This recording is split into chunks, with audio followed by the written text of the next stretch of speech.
Welcome to this episode of Against the Mountains of Madness. I'm your host, Jason. And I'm John C. Wright. And on this episode, we're going to be discussing second and first things. So, John, second and first things. Now, in a nutshell, if anybody's just scratching their head about what we're talking about, in your life, there's something that's primary, or there's things that are primary and deserve to be at the top of the heap, and there's things that sit under those. And all of these things are goods of one sort or another, but it's a question of how you order them. What goes at the top of the heap and what goes under it. And what happens if you try to put things out of order. So, what do you think belongs at the top of the heap? I'm a Christian, so I put God at the top. And the harsh part of being a Christian is you have to listen to our master, the Savior, who says, if you're not willing to turn your back on your husband and your wife and your father and your mother to serve me, you're not worthy of serving me. Now, that's an extremely harsh comment. Confucius never said anything like that, and Socrates never said anything like that, you know. But what he's pointing out is that the thing that makes your father good is your Father in heaven. The thing that makes love good is that God is love. You see, if you put love above God, if you say, "Oh, I'm in love with another man or something," I'm in love with something, or I'm in love with another man's wife, and you say, "Well, God told me not to sleep with another man's wife, but I put love above God," you see, then you break the law, and so on and so forth.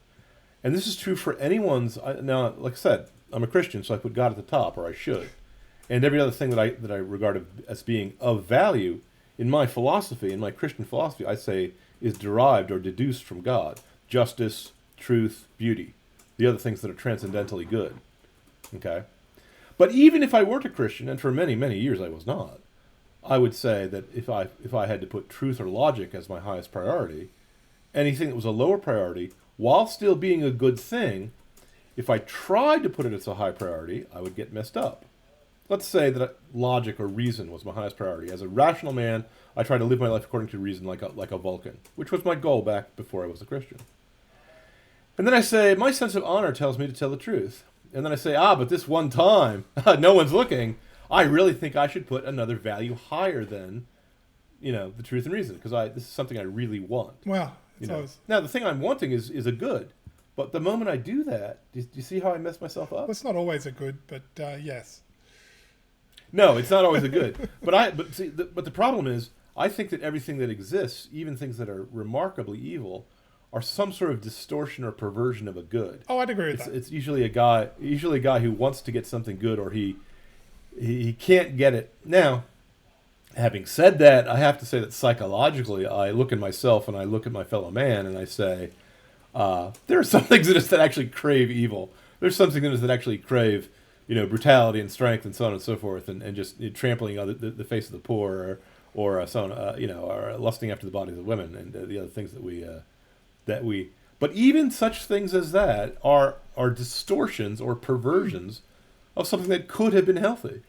The same lust that an adulterer feels toward another man's wife, if he directed toward his own wife, would be perfectly lawful. And in fact would then also be fertile and lead to deeper intimacy, and lead away from a purely physical love to something that was both physical and spiritual together.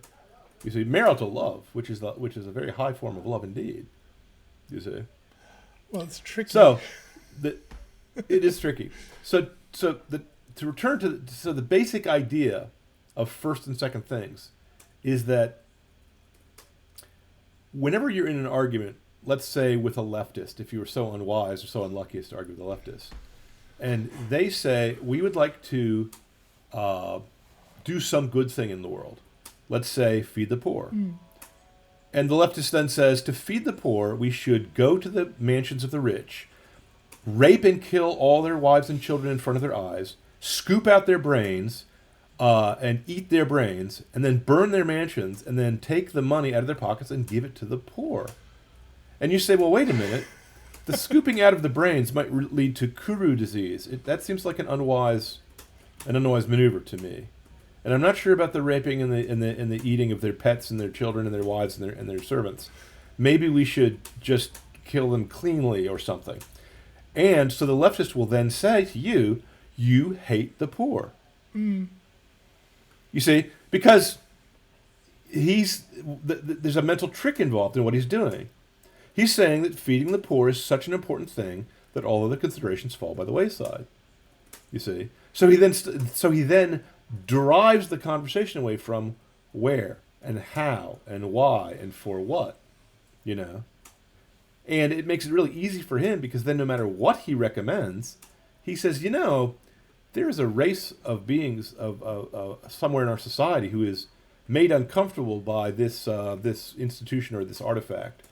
Let's destroy it and kill the people who raised it and scoop out their brains and eat them. And you go, wait a minute, I believe brain eating often causes Kuru disease. And so they'll go, well, you're a racist. Because the leftist is pretending, or maybe he actually believes, it's hard to say, in his own mind, that any opposition to his program of using wicked means to achieve a good end is itself an opposition to the good end. You see? Now, matters become even more inflated when the end to which they are desired is utopia, is impossible. And they go, hey, you know, let's go burn down some buildings and scoop out their brains and eat them. And you say, well, what are we trying to accomplish this time? And they just say, well, I mean, we'll get back to you on that one. Yeah. they don't have an answer. They don't have an answer to that in a program. You see, now that case is not putting a second thing above a first thing. That's a case of nihilism. That's a case of them putting nothing above the first. Well, thing. they've reached the. So whole... my basic argument against putting second things above first things is that it leads you step by step towards nihilism, because if you can't prioritize your goods, you're going to both lose the highest good you're shooting for and the lesser goods as well. But if you put first things first, you'll also be blessed with the lesser things. Well, Greetings, world. This is John C. Wright. I and my compatriot, Jason Rennie, take up arms weekly against the mountains of madness that are afflicting and overwhelming the modern age. You are welcome here among like-minded souls, and I hope we have provided a work of insight, hope, or humor, and perhaps an explanation of the insanity that is the modern age. For more content and conversation on these and other fascinating topics of philosophy, science fiction, and current events, please visit our Substack at atmom.substack.com. Tips, bribes, and generous patronage are warmly encouraged. Thank you.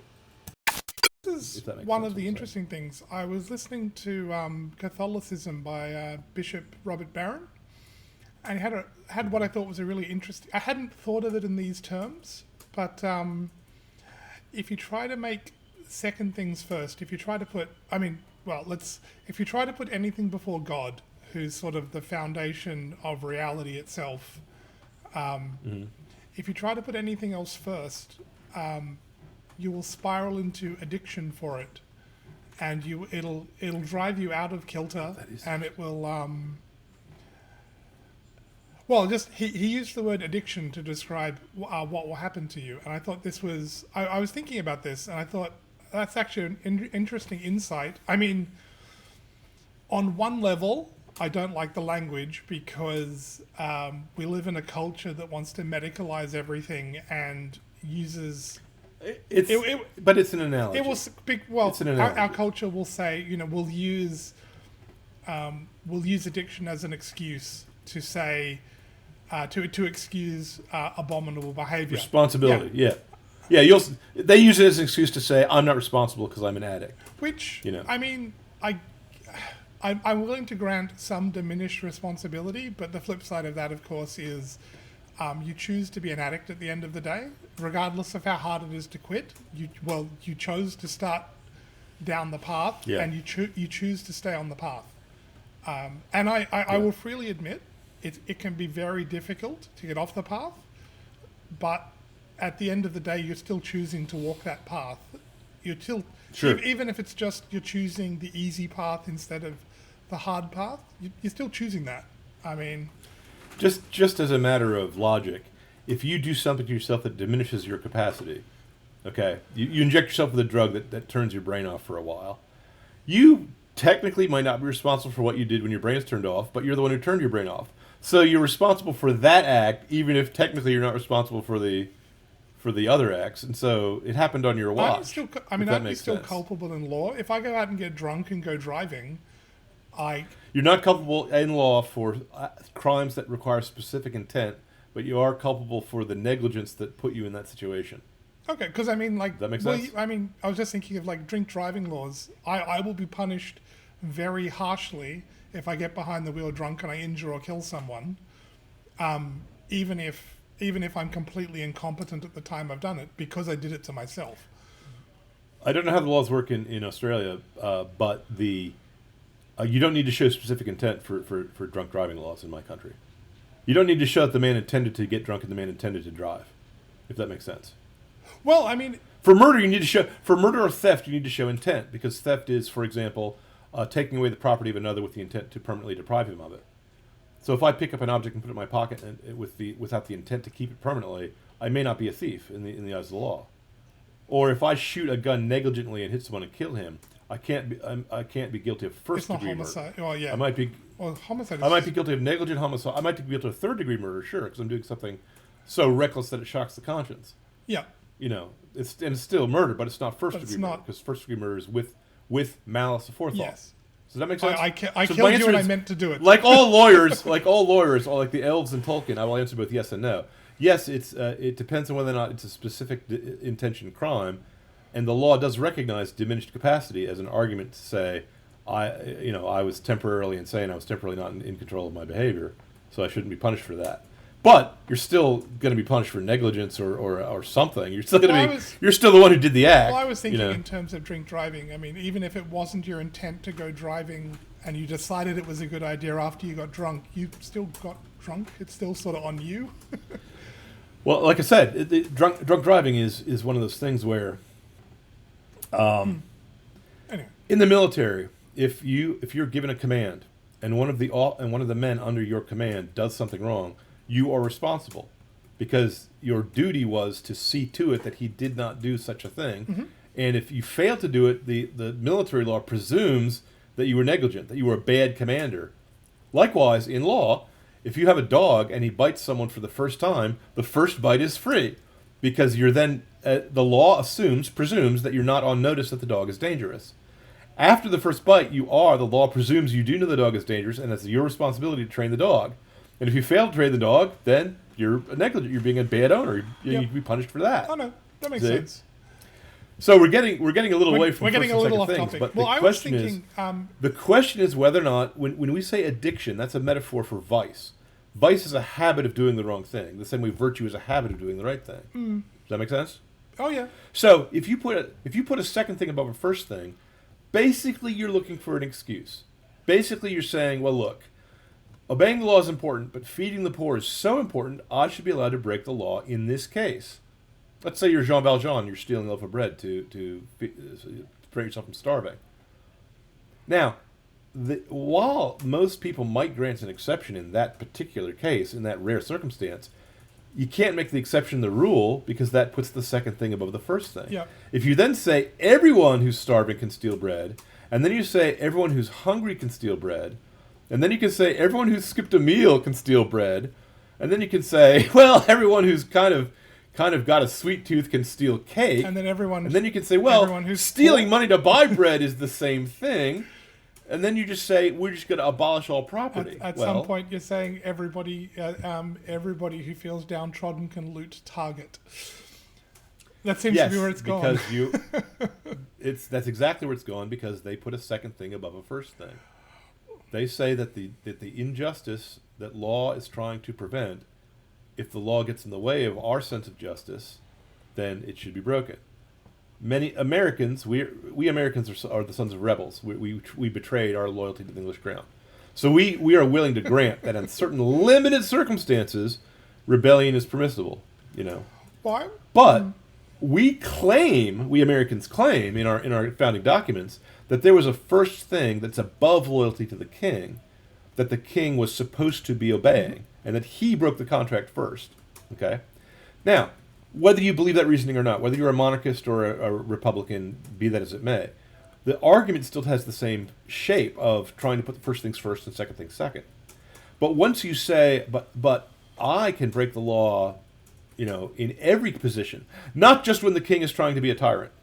I can break the laws against good kings. Even the Americans go, well, wait a minute, I'm not sure that's true.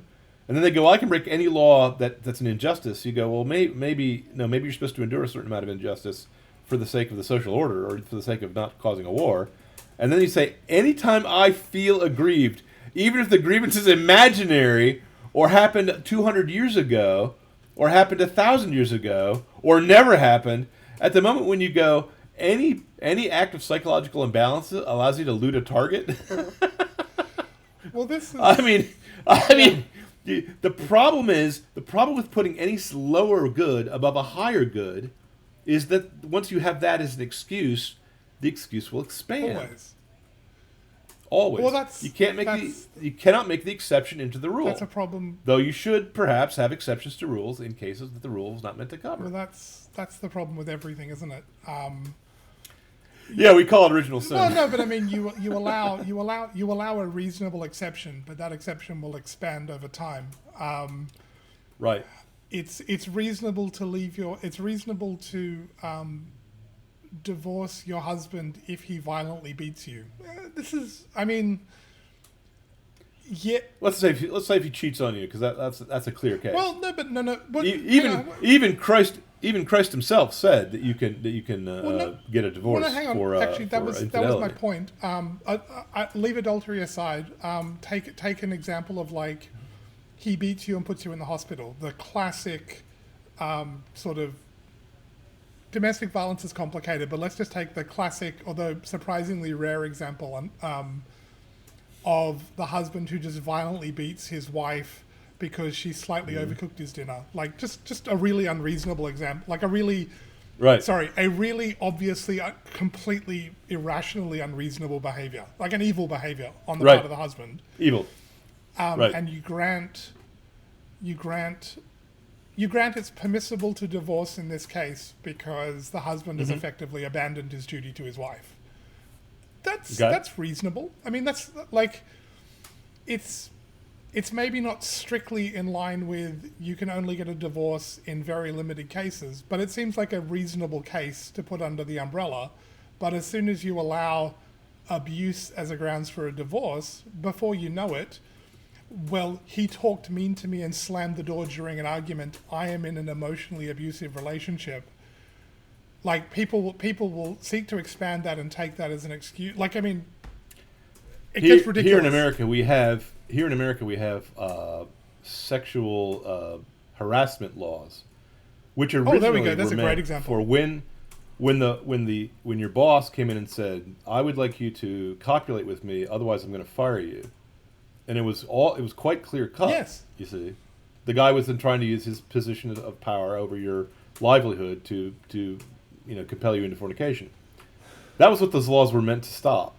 Okay. Which is reasonable. Nowadays, the laws, which is reasonable to a degree. Well, Yes. I mean, I think that's reasonable. I don't think it's reasonable Certainly. for a boss to ask you for sex unless you literally work as a prostitute. Maybe that's reasonable in that case. I would, as a lawyer, I have to say that I think legalizing prostitution is against the public order. Oh no, I agree. I'm just saying. Like, that's a discussion for another day. Like yes. maybe, but no. I would say it's reasonable not. for a pimp to ask. As a lawyer, I would say that if you're working as a prostitute for Pimpalicious to Pimp, and Pimpalicious says you have to service the customers, 9 to 5, and give this much for oral sex and this much for anal sex and so on and so forth. And then he says, but I would like you to copulate with me for free because I'm your boss, otherwise I'll fire you. No, he's actually violated the contract of the terms of the contract, technically. So, be that as it may, let's never visit the home of Pimpalicious the Pimp ever again. Because he also beats his wife, by the way, because he's a terrible person. This is a problem in law all the time. Every man in his heart knows that fairness means being treated the same way in the same circumstances. If you're going to hang a man for stealing a sheep, and then the next man is a relative of yours, and you don't hang him, everyone knows, okay, you're giving him a pass because he's a blood relative. I mean, come on, that's not fair. Or if you say, take cocaine to the White House. if it's a northerner, we're going to hang him for stealing a sheep. But if it's a southerner, we're not going to hang him for stealing a sheep. Everyone knows that's unfair. That's what the word unfairness means. It means having cocaine in the White House is okay if you're a Democrat. If you're a Democrat, you do not investigate the crime. If you're a Republican, you investigate the crime to the hill. And you accuse him of being a Russian spy on top of that. Of course. And you just make up evidence and you lie, and then you stage a riot and then you stage a riot and blame the Trump supporters at the Capitol building. Yes. That's what we call unfairness. That's what the word means. So what law tries to do by having written law is to make sure, since the time of Hammurabi, is to have the same rule for everyone. The problem is the rules do not. If the rules are enforced by the letter of the law in every case without exceptions, you end up with draconian law. You end up with circumstances that examples that shock the conscience. But obviously unjust. Let's use your example. Let's say you have a law that in your country marriage is for life, and unless your husband sleeps with another woman, you have to stay married to him. Yeah. And then the woman comes and says, "My husband beat me and put me in the hospital," and you go, maybe I should. Maybe in all fairness, I mean, I can't make a law that puts a person in harm's way. Yeah. Because the laws are supposed to maintain the social order. They're supposed to maintain the peace and the peace of my kingdom. Okay, so then you say, okay, abusive husbands is an exception. You have to get the people. Everyone's annoyed with lawyers, and here's why: the lawyers will come into your court as you're sitting there as king and say, "Your Majesty, if you say that the abusive husband can be divorced by the wife, especially in cases where there's no other witnesses." You have to say where the bounds of that exception fall, the same way you have to say where the bounds of the law fall. It's hard, isn't it? And every case has to be decided separately, case by case, and you got to try to keep as close to the original as possible. But it'll get wider over time. And that's why lawyers nitpick at things and define our terms and try to say this is inside the boundary line and that's outside the boundary line. Here's why everyone hates lawyers. Everyone knows day is different from night, right? Night, dark, stars, moon. Day, sun, bright, blue sky. Okay, everyone knows, right? Twilight. Is 6:01 day or night? How about 6:02? And then it depends on the time of year. The difference between 6 o'clock and 6:01 depends on the time of year. Yep. The Muslims, our good friend the Muslims, actually have a religious answer to the question. Really? And they say if you hold a black thread and a white thread in your hand at arm's length, if it's bright enough to tell the difference between the white and the black thread in your hand, then it's dawn. That's the moment. Now, in real life, the Naval Observatory in Greenwich, England, has a definition for the exact microsecond when dawn is officially dawn. Yeah. Which they use for things like navigational satellites and ships at sea and so on. I mean, despite the seeming difficulty of the case, it's pretty easy to tell. Dawn is okay. The sun is visible over the horizon. Night is when the sun is no longer visible over the horizon.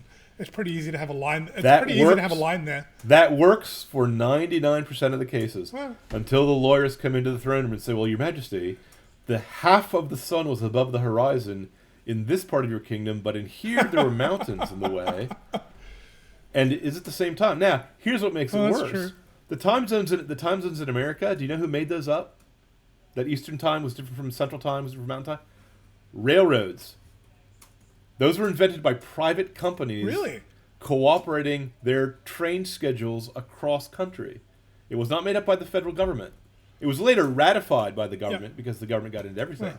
But it was done because, of course, noon in Yuma is not the same as noon in Boston. So when you said the train left at noon, and you were going from Yuma to Boston, do you see the problem? Yep. Now, even that, you have to divide the time bands into hour sections. So if you're in the left side of the time zone and the right versus the right side, the sun is actually not going to be up when it's 6 o'clock here, though it's officially 6 o'clock here, because we do not have it minute by minute. We do not divide the Earth into. I mean, there's a practical consideration. It can't be too narrow. It can't be as wide as the country, but it can't be as narrow. It needs to be. Right. It needs to be a reasonable size. Anyway, we were getting way off topic. And all that's going to change once we move into space and we're living in space colonies, because then what o'clock will it be? Well, it won't matter then. Not only when we'll. Well, I mean, actually, that's. What do you mean? But you still have to keep track of time. No. You still have to say rendezvous with me at 6:01. That's already at stardate 17.5. Well, that's already already solved, because I know, I think Russian submarines use Moscow time, and American submarines I think use Greenwich Mean Time, or. Right. Don't quote me, but they all just picked. Okay, that's the time zone we're in. It doesn't matter where we are. That's the time of day. Greenwich. After we colonize the galaxy, Greenwich will be the most famous spot on Earth. Even after the rest of the Earth is a barren radioactive wasteland, and we've all moved to Alpha Centauri and Sirius, and so on and so forth. Everyone's still going to keep their clock according to Greenwich Mean Time. But because that's the way the law works. Just by the way, now the reason why I went into this huge digression about the law was to say, when you're deciding whether to put a second thing at a higher priority, justice is important, but safety is also important. Okay. Free speech is important, but stopping fraud is also important. I want to make slander. Slander harms my reputation. I'd like you to be able to speak freely, but if you're slandering my business, I think I should have a right to retaliate in law to make you stop lying about me. You see? There's a... Does that make sense? It does. Interestingly... and of course, this is always the case of pornography. Oh, sorry. I was just going to say... In America, go on. We consider that to be free speech, though it's really not. It never has been. It was not meant to be covered by the... It's not. It's not. No. So you see, but then you have to say where the exceptions lie. So you go, is Ulysses by James Joyce, even though it has foul language in it, is that pornography or is it not? Now, there was a court, I believe in England, that said it was, and all the artsy-fartsy types in my country said, oh no, obviously we have to make pornography legal, otherwise people will stop James Joyce from being written. Okay, now, I tend to go with the court on that one particular example, but that's just me. You have to draw the line somewhere. I suppose the problem is, at least in a case like that, we have to draw the line somewhere, but I think a lot of, having watched how things have gone, a lot of people would probably say, you know what, if the price is we have to ban James Joyce to avoid all of the rest of the evils that come with, say, OnlyFans, I'm okay with that. Mm-hmm. I'm willing to draw the line on the other side of James Joyce and say sorry. Well, here's the other thing that's funny, looking at it just from the eyes of a lawyer.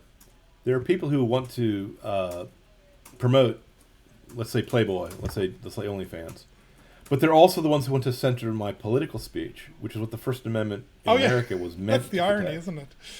So the same guy, yes. So the answer is they're lying. Oh, the answer is they have no principles. They want to degrade. Pornography degrades the culture. Yes, of course. The devil wants to degrade the culture because a degraded culture doesn't want to be free. Vulgarity actually saps your will to resist tyranny. Odd as that sounds, people who are foul-mouthed tend to be less willing to fight and die for sacred things, because anything you're demeaning is no longer sacred to you. In law, there's certain exceptions, even to something that is sacred to Americans as the First Amendment and freedom of speech. Slander and libel, defamation's always been illegal. Fraud has always been illegal. False advertising has been illegal. Pornography has always been illegal. Fighting words. Words where you are challenging someone to a fight in public. Those can be censored. Okay. Ironically, there's no law that has ever censored shouting fire in a crowded theater, even though that's the example that was used by the Supreme Court justice to say that there has to be limitations. Well, the irony... What the law recognizes is that every law has an exception, and every principle has a higher principle it has to serve, until you get to the highest principle, and that's the whole point of our conversation here. Well, I would note, on that fire in a crowded theater, there's actually a simple solution to that. Theaters are private property. I can set the rules for the speech on my property. Problem solved. You can't shout fire if there's not a fire. Maybe, but that's not the question. The question is if I shout fire in a theater and I cause a panic and someone gets trampled, can I be punished for causing a panic? The answer is normally yes, but if I claim, but my freedom of speech allows me to say whatever I wish, then I have a constitutional question as to whether or not that type of speech is protected or not protected.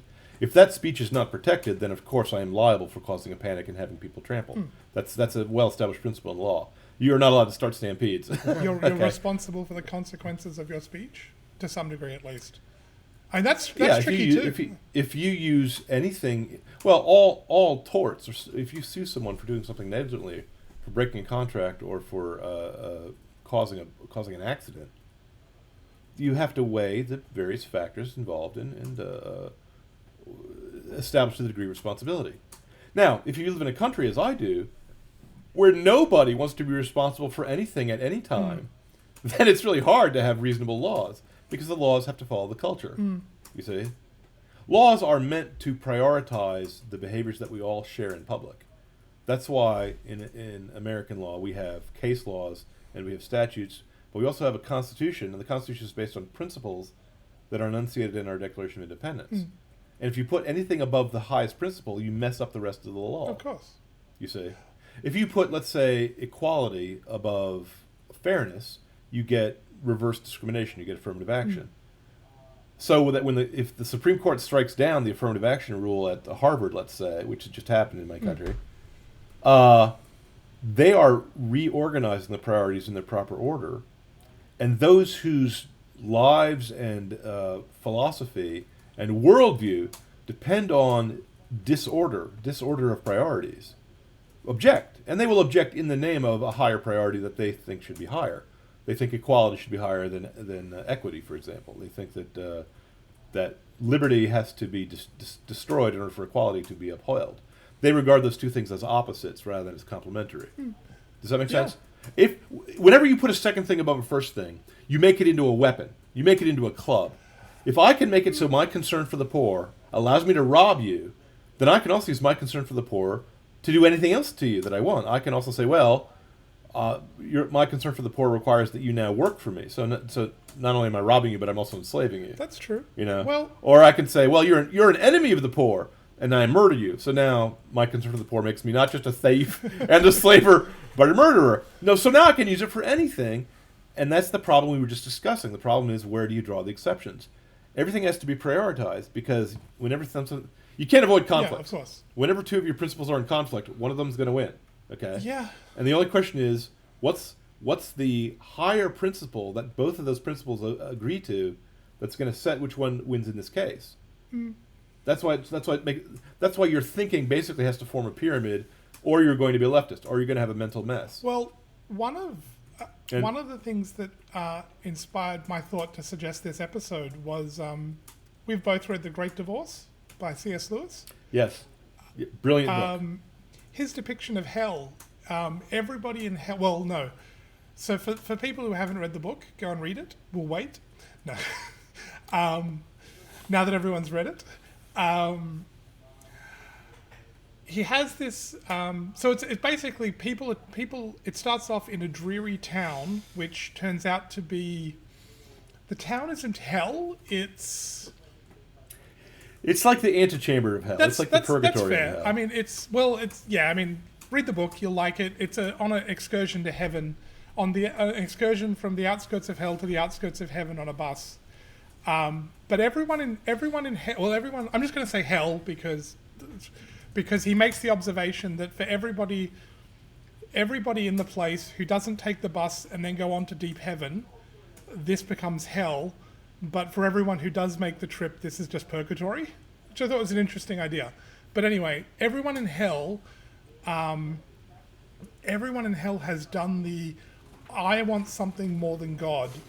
And all of the things they want are good things, sort of, but Right. all of them become putrid and corrupted because they do that. There was the mother who loved her son and just wanted her son, because of her mother love, and she just wanted that, but she destroyed her son doing it by not being willing to let him go and not letting things follow their natural course. She corrupted it. There was the man that just wanted his rights, who thought he was basically a decent chap. And he there was the guy who would rather someone who was in heaven, and he was saying, but you're a bloody murderer.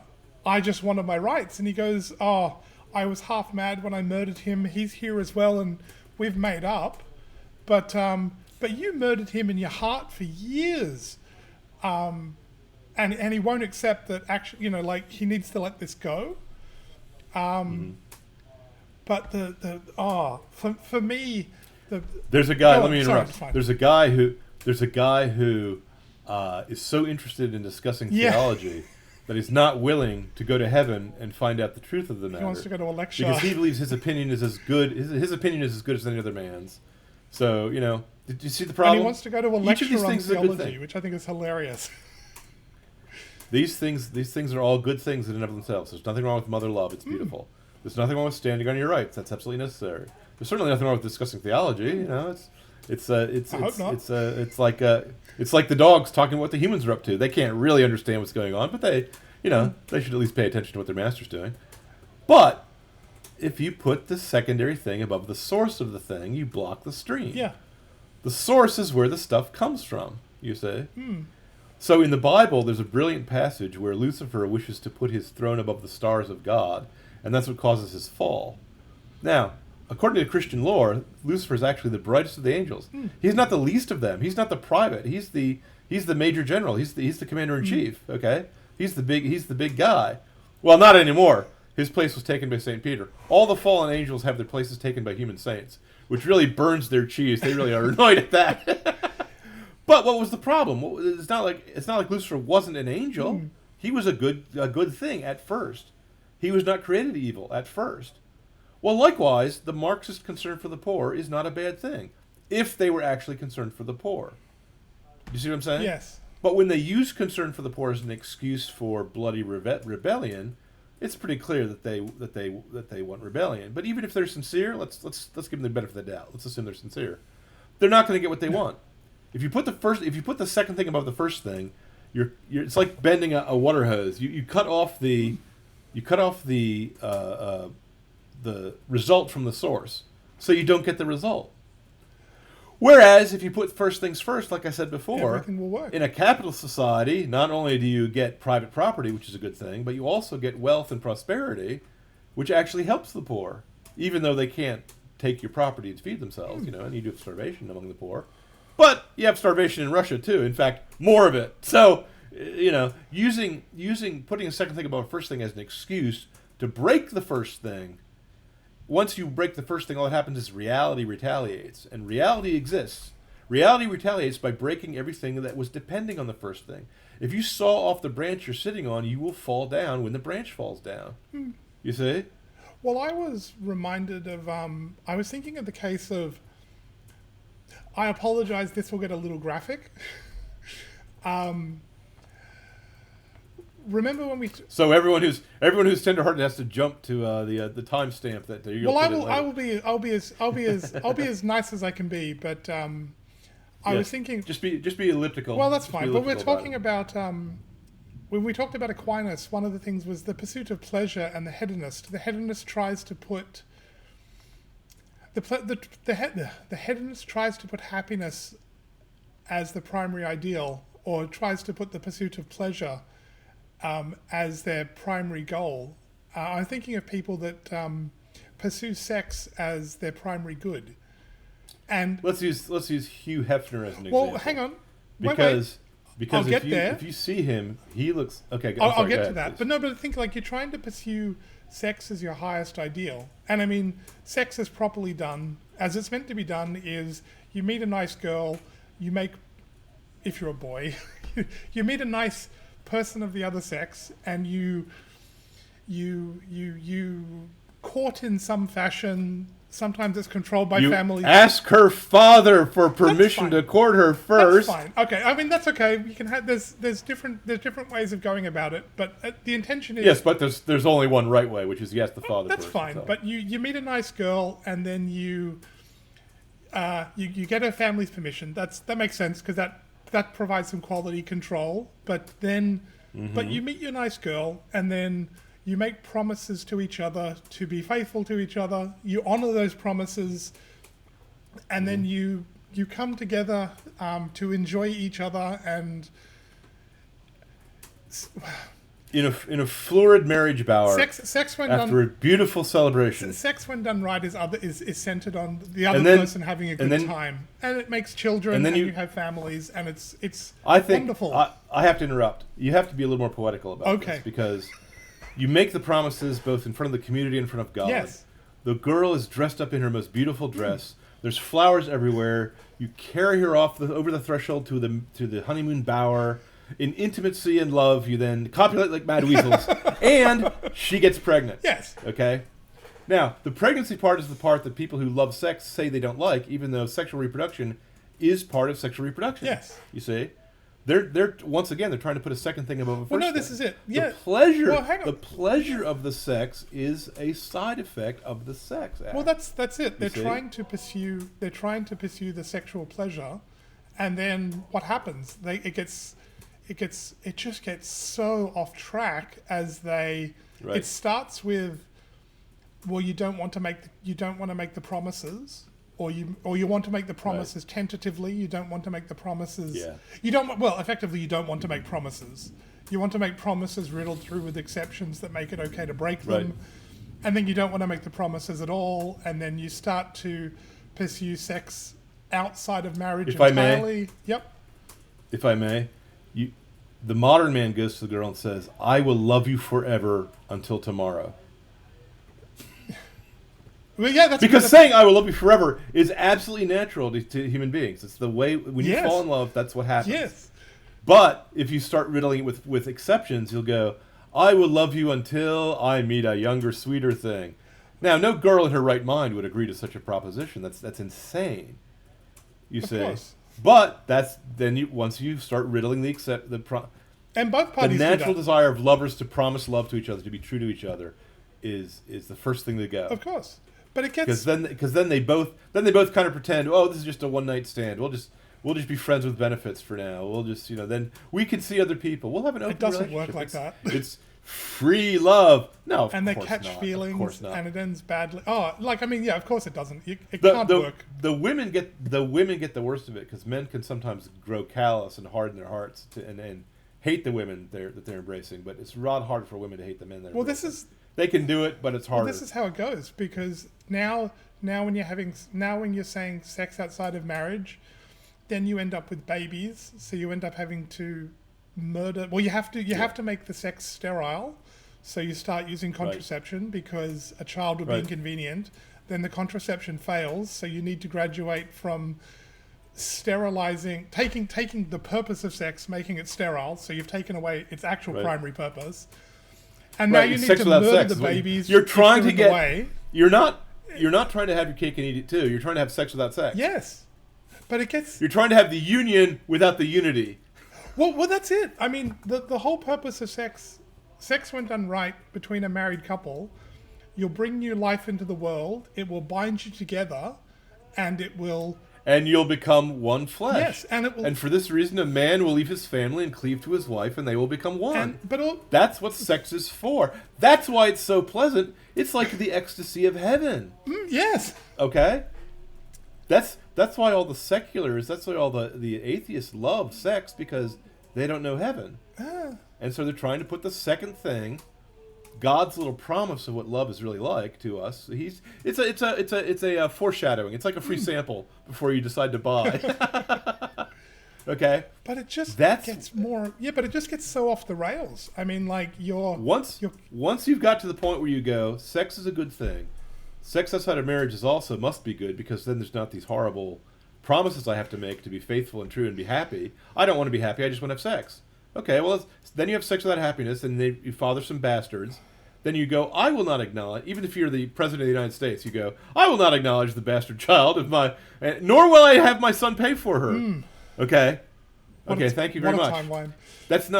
That's against social public policy. Having children that no one is supporting is not good for your society, and the law should take cognizance of it by enforcing marriage laws. And by the way, to all my libertarian friends, you cannot have a society that does not enforce marriage laws. I don't care how private you think marriage is, it has a public side effect because either you have bastards in your society or you don't. And bastards are not being raised by anyone unless someone volunteers. But as we touched on, or unless the state raises them.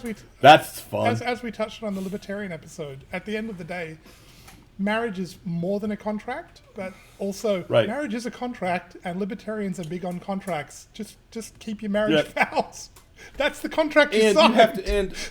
And the laws have to do something. The laws are there to retaliate for injuries, but the laws are also there to prevent those behaviors that cause society to disintegrate.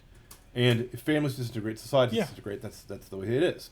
But if I'm now seeking pleasure, if I say pleasure is the same as happiness, yes, and I say everyone must seek their happiness, and we all agree everyone has to seek happiness, but then I mistake and I say, well, the secondary happiness of physical pleasure is happening. Sex is one of the greatest physical pleasures there is. Let's agree. Sex is available inside marriage, but marriage requires commitment, and I'm a skunk.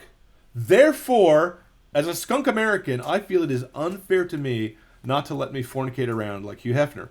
Okay? So, then you say, all we have to do to stop the bastardy problem is to be sterile, to have sterile sex, so that God's commandment to be fruitful and multiply is obviated. All we have to do is defy God Almighty and worship Beelzebub. Okay, so now you have freedom of religion in America. You can worship Beelzebub. So you then say, well, Beelzebub requires human sacrifice, so let's sacrifice the children. We kill two birds with one stone. So then you have giant stepped Mexican pyramids with big statues of Moloch at the top. Oh no, wait, excuse me. That for public relations, let's call that Planned Parenthood, where you plan not to be a parent. Yes. Okay. Now, do you see how step by step you have now descended into a Carthaginian level of hell? Oh, well, you're killing your own children for your own physical pleasure? Yeah. You're destroying the most fundamental bonds of human society. But once you make an exception, pleasure will allow me to break this law. Therefore, will allow me to break that law, and that law, and that law, until you're down at the pit. But I mean, okay. We will both agree, definitely, that abortion is... Oh, wait, I'm not done yet. Once you say it's okay to kill children, then it's also okay to kill old people. Oh, yeah, I mean... And you bring in the euthanasia. It gets human life completely out of... Human life now has no value. Yes, it gets completely out of hand. But animal life does. But we're not done with how bad... I mean, okay. Wait, I'm not done. And then you stop proper forest management in California, and you have forest fires... And you don't have to stop. You've improper forest management because you place animal life above human life, because you've devoured human life, because you've agreed to abortion and euthanasia, because you've agreed to have sex outside of marriage, because you've agreed to put pleasure above happiness. But true happiness comes from the source of happiness. So if you don't put your highest priority at the highest, you're going to end up with forest fires in California, QED. Well, I mean, okay. We'll both agree. Abortion is just an absolutely abominable evil. It's child sacrifice. It's satanic. It's from the very pits of hell. Yes. It's from the very pits of hell. But this...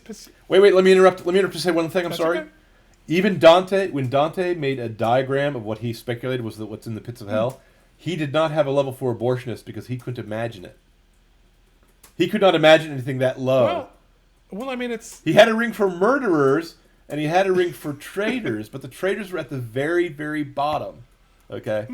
But please continue. Well, but I mean, okay, so we agree abortion is a horrendous evil, so I'm not attempting to make light of it here, but the pursuit of pleasure or trying to make sex as your primary good, it gets worse. Right. I mean, like, you're murdering infants in the womb. This is abominably evil. But in terms of just what happens to the person themselves... There's still further for it to go getting corrupted because you're killing the babies, but it can still go lower. You move away because you want your sex to be sterile and you want it to be about you and not the other person. You move on to... I mean, effectively, you're worshipping orgasms over everything is where you end up, and you move beyond even. You don't have. I mean, at the point you're having abortion, you're basically using your partner as a masturbatory aid. Yes, you're using your partner as a walking, talking fleshlight.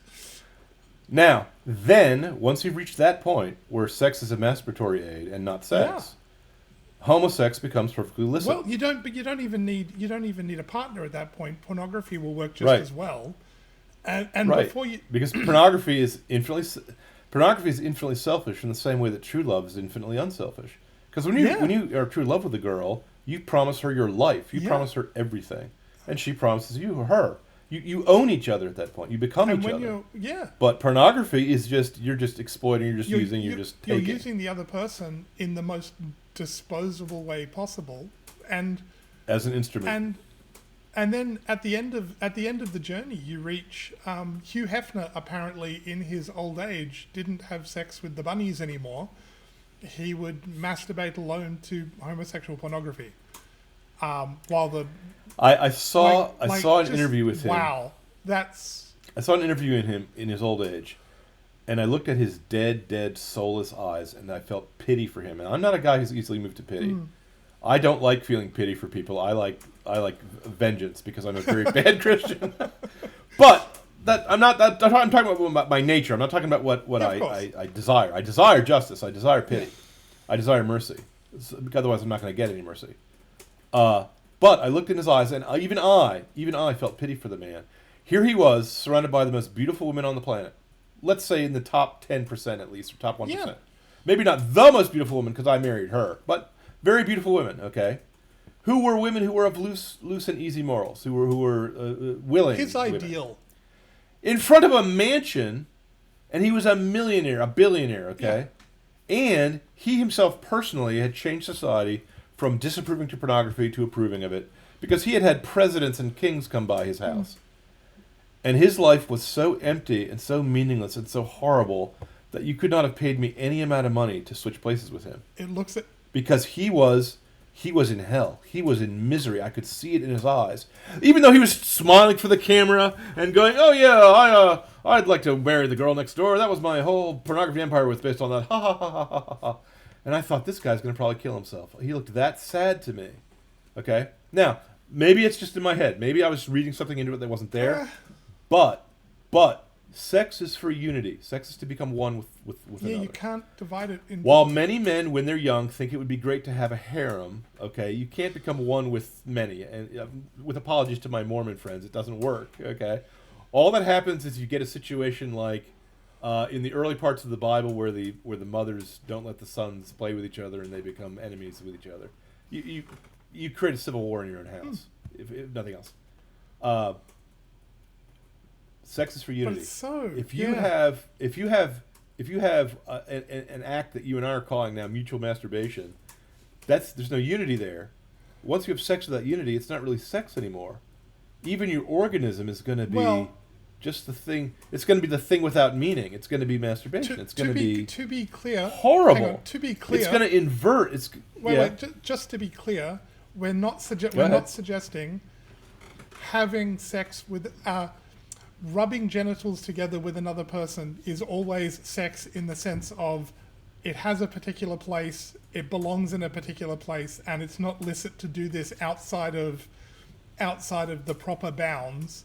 So it isn't okay to have. We're not saying it's okay to have sex with someone with as long as you have no feelings for them. In fact, we're saying the opposite. You and I are speaking metaphorically. Well, yes. Obviously, copulation is still copulation Yes. technically. Yes. It's just that copulation out of marriage or copulation with a whore leads to an emotional and mental wreckage, spiritual wreckage. Yeah. Where you might as well be living as Hugh Hefner. You're surrounded by the most beautiful and willing women on the planet, and you can't get it up. You have to go jerk off to gay porn in your room by yourself because you can't form a union any longer with anyone. Yeah. Right. Because, and I hate to get religious on you, because no God. No God means no unity of man. No unity means no unity. Well, I mean, it's almost if there's no God, you're on your own. You are alone. You are isolated from all the human beings. They are merely competitors that sometimes you can make alliances with. Well, I mean, right? Yeah, there was the story of Michael Knowles interviewed a former porn actor who got to the top of his profession and was winning awards for his performances. Well, how nice for him. No, but I mean, he was saying, I don't want to speculate as to what the name of that award is. it's just that would just be terrible. It's just the Adult Video Awards or something. It's best performance. I mean, it doesn't have a nice nickname like the Peter Award. Like I don't think so. Like the Roger Award. I don't think so. Okay. I have seen hilarious photos from it where not of the depiction of what was going on. They just had a photo of the audience. And all the women there were dressed very modestly and very nicely. It was hilarious because it had been contrasted to celebrities on the red carpet at the Oscars where they're dressed like streetwalkers. But so it was just it was funny. Well, that's the difference between those who sell a commodity and those who are the commodity being sold. So But- yeah, they obviously the porn stars are not going to display their wares. Well, but what was interesting was he talked about some other porn actor, I don't remember his name, who had, over the course of his career, fornicated like a mad weasel with, that's a really good phrase, 1,000 women, 1,000 plus women. Wow, I pity the guy. he just, he hated women at that point. Like he was just, he Sure. couldn't bond with them and just despised them. How could you not? Well- Imagine if you were placed on a strict cake-only diet and you had to eat all the cakes on the planet, and somehow you physically your stomach contained, I don't know, a black hole or something, so you physically couldn't stop eating. It would not take you many months to start to hate cake. Probably not many hours. I'm sorry. It would just be terrible. Oh yeah, no, I know, but I mean, It would just be horrible. Yeah. Do you know what it reminds me of? It reminds me of you and I. One of our first podcasts was of a guy who goes to a place that's a nice place to visit where he gets all his desires. Exactly.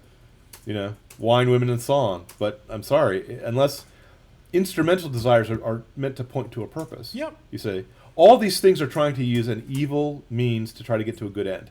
Exactly. Obviously, the pleasures of sex are good. They're meant to Yeah. be good. God meant us to be fruitful and multiply. but you're trying to get But if them in you the use the wrong pleasures- way, and But if you use the pleasures of sex in the wrong order so as to be fruitless and to divide. it goes more and more. It just, but what? But notice how clever my pun is, because you're actually separating Oh, the yes. male and the female once you make it a commodity. But it goes more and more You off see. the rails. Just whenever you try to make these Now- secondary things primary, just There's a Roman emperor, and I forget his name, who had more pity for whores than for fornicators, because he says, well, at least the whores get paid.